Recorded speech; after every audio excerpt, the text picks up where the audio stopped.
మొదటి బోనం మీరు అమ్మవారికి సమర్పిస్తారు. ఎంతో మహద్భాగ్యం అది. సో, ఈ టైంలో మిమ్మల్ని చూస్తే నిజానికి అమ్మవారి స్వరూపంగా కనిపిస్తారు. అది అలంకరణతో వస్తుందా? లేపోతే మీలోనే ఆ తేజస్సు ఉంటుందా? అయితే మీరు అడిగింది మంచి ప్రశ్న అండి. అయితే నాకు చిన్న ఏట ఒక 7 ఇయర్స్ ఉన్నప్పుడు ఆ టైంలో అమ్మవారు పూనడం జరిగింది. అయితే ఎప్పుడైతే అమ్మవారు పూనడం జరుగుతదో మాకు ఆ అమ్మవారి కళాకాంతి అనేది మా కళ్ళల తేజస్సు అయినా సరే, మా అలంకరణతోటి కొంచెం హ్మ్. అలంకరణ లేకున్నప్పటికీ గూడా కళ్ళల్లో తేజస్సు అనేది అమ్మవారి దివ్య స్వరూపం కళ్ళతోటే ఉంటది గాబట్టి అమ్మవారి స్వరూపం కనిపిస్తుంటదనమాట. ఓకే. 7 ఇయర్స్‌లో మీకు అమ్మవారు పూనింది మీకు తెలిసింది. అవును. అది మొదట ఎట్లా ఫీల్ అయినారు? అసలు మీకెట్లాంటి మార్పులు? మీ బాడీలోనా? మనస్సులోనా?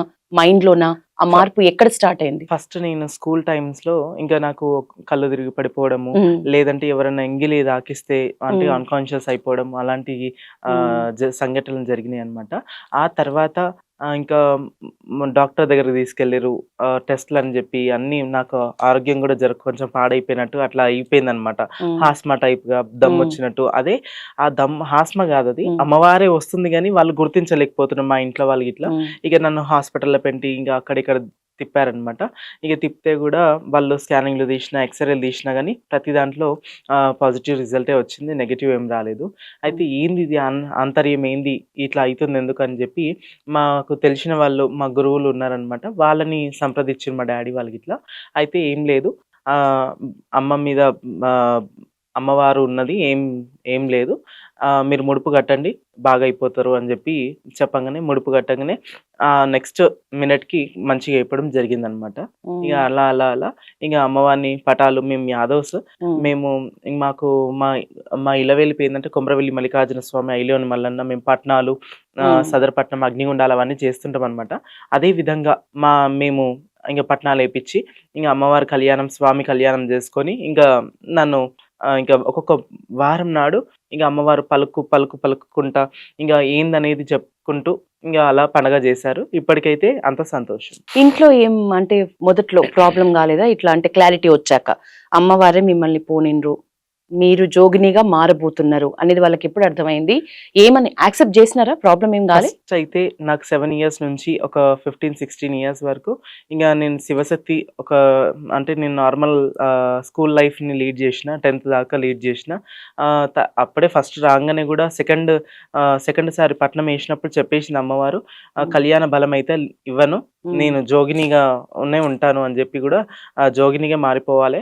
కానీ హ్మ్. కళ్యాణ బలం, బాషింగ బలం ఏమి ఇవ్వనని జెప్పి గూడా మీతోనే పలికిస్తారా? ఓకే. పలికిచ్చింది అన్నమాట. హ్మ్. అంటే అమ్మవారొచ్చినప్పుడు చెప్పింది. హ్మ్. చెప్పంగానే వద్దు అన్నట్టు గూడా వాళ్ళు యాక్సెప్ట్ జేయలేదు. హ్మ్. అవాయిడ్ జేశారు. వద్దు కాదు, అట్లా గాదు, ఇట్లా గాదు అని జెప్పి నన్ను గూడా డైవర్ట్ జేయాలని జూసారు. కానీ నాకు కూడా ఏందంటే అమ్మవారి సేవలో నిమగ్నం అయిపోవాలని జెప్పి ఒక ఒక కోరికనమాట. ఇగ అలా అమ్మవారి హ్మ్. అమ్మవారి సంకల్పం మీదనే నేను పూజలైనా, సేవలైనా అమ్మవారికి జేస్తూ బోనాలెత్తుకుంటూ ఆ టైం నుంచైనా సరే హ్మ్. 11 ఇంకా కరెక్ట్‌గా 10 7 నుంచి 10 వరకు ఇంగ స్కూల్ లైఫ్. మళ్ళా హ్మ్. 10 ఇయర్స్ నుంచి ఇంకా తర్వాత బోనాలెత్తడం స్టార్ట్ అయిపోయిందనమాట. హ్మ్. ఇగ 10 ఇయర్స్ అప్పటి నుంచి బోనాలెత్తి ఇప్పటి వరకు నేను 20 ఇయర్స్ అవుతుంది బోనం ఎత్తి గూడా హ్మ్. ఇప్పుడు ప్రెజెంట్. హ్మ్. ఆహ్, ఇలా లీడ్ చేస్తున్నాను. అడగొచ్చా? మీ వయసెంత ఇప్పుడు? నాదా 32, ఎన్ని ఇయర్స్ నుంచి ఎత్తుతున్నారు బోనం? 20, 20 ఇయర్స్ 20 నుంచి. ఇయర్స్. సో, మీకు మొత్తానికి మీరు ఒక మగవాడిగా పుట్టి, మహిళగా మారి, అవును. ట్రాన్స్‌జెండర్ అయ్యి, తర్వాత జోగిని వ్యవస్థ. అవును. ఇన్ని దశలు మారుతూ ఉన్నప్పుడు, మీలో మీకు ఏ దశలో అయినా ఇక్కడికి ఆపుదాము. నా లైఫ్ అంటే మొత్తానికి మారిపోతుంది. ఇక ముందు నేను ఏ తోడు లేకుండా, ఏ నీడ లేకుండా మేల్ అయినా, ఫీమేల్ అయినా తోడనేది అవసరం అనుకున్నప్పుడు, ఈ సృష్టి ధర్మం ఉంటున్నప్పుడు, మీకు తోడు ఇంకెవరు ఉండరు. మీరు భగవత్ సమర్పణం అని అనిపిస్తున్నప్పుడు, మీకెక్కడ కంట్రోల్ చేసుకోవాలని గాని, కట్టడి చేసుకోవాలని గాని, అంటే అంత అంత మనకు చాతనవుతదా? లేపోతే ఆ ప్రాసెస్ ఎట్లుంటది?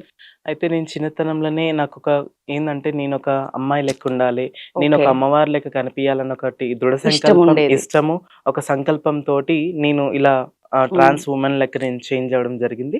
ఆ తర్వాత నేనెన్నో అవకతవకలు, ఎన్నో అవమానాలైనా సరే ఎటువంటి అన్నీ కూడా నేను భరించుకుంటూ ఈ లైఫ్‌ని లీడ్ చేసుకుంటూ అమ్మ, నాన్న తరఫు నుంచైనా సరే, ఫ్యామిలీ ఫ్యామిలీ అయినా సరే, లేకుంటే బయట రిలేటివ్స్ అయినా సరే పక్కన ఇంటి చుట్టుముట్టు వాళ్ళైనా సరే నన్ను అవహేళన చేసిన మొదట్లో అయితే అస్సలు సపోర్ట్ లేదంటారు. సపోర్ట్ లేదు. అయితే దేవుడు అంటే మాకు డాడీకి నమ్మకమే. అంటే దేవుడు అంటే మొక్కుతాము కానీ ఇవన్నీ అంటే కాదు అన్నట్టుగా అవాయిడ్ చేసిండనమాట. తర్వాత నేను ఒప్పించుకొని కొంచెం బాధలు పడుతూ అన్నీ కూడా ఇబ్బందులు ఫేస్ చేస్తూ వాళ్ళని ఒప్పించుకొని ఇప్పుడైతే ప్రెజెంట్ మంచిగా ఉంటున్నాం. మా ఫ్యామిలీ, మా డాడీ, మా మమ్మీ సపోర్ట్ లేనిది ఇప్పటి వరకు అయితే నేను బయటికి వెళ్ళాను. వంశ పారంపర్యంగా ఏమైనా ఉన్నాయా మీకు ఇంట్లో ఇంతకు ముందు? తాత ముత్తాతలకు అమ్మవారు వచ్చేదంట. ఆ తర్వాత మా డాడీ వాళ్ళకి కూడా, మా తాతకు మా డాడీకి కూడా అట్లా ఉంటే గిట్లా ఆపేసిరంట. అప్పట్లో మా నాయనమ్మ వాళ్ళు గిట్లా సో ఆపడం సాధ్యమే. కట్టడి చేసిరట. కట్టడి చేస్తే ఏంటంటే దానికి కూడా ఒక అంటే పనిష్మెంట్ అనేది ఉంటది అనమాట. ఇంకా ఇంట్లో ఇబ్బందులు అయినా ఫేస్ అవుతుంటారు, లేకుంటే ఆరోగ్యమైన చెడిపోతుంటది అనమాట. అట్లా ఏంటి కట్టడి చేస్తేనా? చేస్తే ఇంకా ఏదో ఒకటి ఇష్యూస్ అనేటివి వస్తుంటాయి అనమాట. ఓకే, మొత్తానికి మీరు అవన్నీ దాటుకొని ఇప్పుడైతే వాళ్ళందరి యాక్సెప్టెన్స్ తోనే ఉన్నారు. అవును. సో మీరు ఫేస్ చేసిన ఏదైనా దారుణమైన గుర్తుండిపోయే బాధాకరమైన విశేషం అంటే ఈ ప్రాసెస్ మొత్తంలో ఏ విషయాలు ఉంటాయి? ఏం లేదు, కానీ ఒకటి ఏంటంటే మా ఫ్యామిలీ కాకుండా రిలేటివ్స్ ఉంటారు కదా, మా మేనమామలైనా సరే ఇప్పటికీ కూడా వాళ్ళు అంటే నాకేందంటే నా గురించి నాకు అర్థమవుతుంది. నేను ఎలా లీడ్ చేసుకోవాలి, ఎలా ఉండాలనేది నాకు తెలుసు. కానీ మా మేనమామలైనా సరే, మా రిలేటివ్స్ అయినా సరే, మా రిలేటివ్స్ కొంచెం మారిపోయారు. అంటే నాకు అనుకూలంగా ఉన్నారు ఇప్పుడైతే ప్రెజెంట్. కానీ ఏందంటే మా మేనమామలు ఉంటారు కదా, వాళ్ళ తరఫు నుంచి ఇంకా కొంచెం ఫేస్ చేయాల్సి వచ్చింది, కొన్ని ఇబ్బందులు ఫేస్ చేయాల్సి వచ్చింది. జర అవమానంగా మాట్లాడడం, లేకుంటే మాట్లాడకపోవడం, ఇప్పటికి కూడా మాట్లాడకపోవడం అట్లాంటిది జరుగుతుంటది అనమాట. కానీ అది ఒకటి బాధాకరమైన విషయం, అంతే, ఇంకేం లేదు. దేవదాసి దేవయ్య, జోగిని శివశక్తి, అసలు డిఫరెన్స్ ఏంటి? ఇదంతా ఒకటేనా? అయితే జోగిని వేరు, శివశక్తి వేరండి. ఫస్ట్ శివశక్తి అంటే శిగం, అమ్మవారి శివ స్వరూపం, శక్తి స్వరూపం కాబట్టి మమ్మల్ని ఆవహిస్తుంది కాబట్టి మేము శివశక్తులు మనం పిలవడతాము. ఇప్పుడు ఏంటంటే జోగిని అంటే ఏంటంటే తర్వాత ఇంకా రానున్న ఇంకా టైంలలో ఏంటంటే మేము అమ్మవారికి అంకితం అయిపోయి ఈ జోగు పుస్తలు ఎప్పుడైతే మేము ధరిస్తామో అప్పుడు మేము జోగినిగా మారిపోతాం. జోగు పుస్తలు ఎవరు కడతారు? అయితే మా గురువులైనా సరే, ఒగ్గు పూజారుల దాంట్లో కూడా మా గురువులు ఉంటారనమాట. వాళ్ళైనా సరే ధరిస్తుంది. అంటే మాకు డైరెక్ట్ కట్టారనమాట.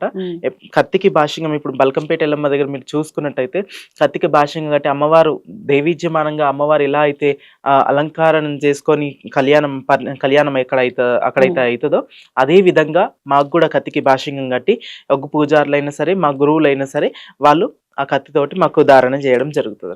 ఓకే, అంటే మీరే కట్టుకుంటారు, భాష్యంగం మాత్రం కత్తికి కడతారు అంతేనా? అవును, అంటే కత్తికి మాకు కూడా కడతారు, భాష్యంగం కత్తికి కూడా కడతారు. ఓకే, దాంతో మీరు జోగినిగా మారినట్లు.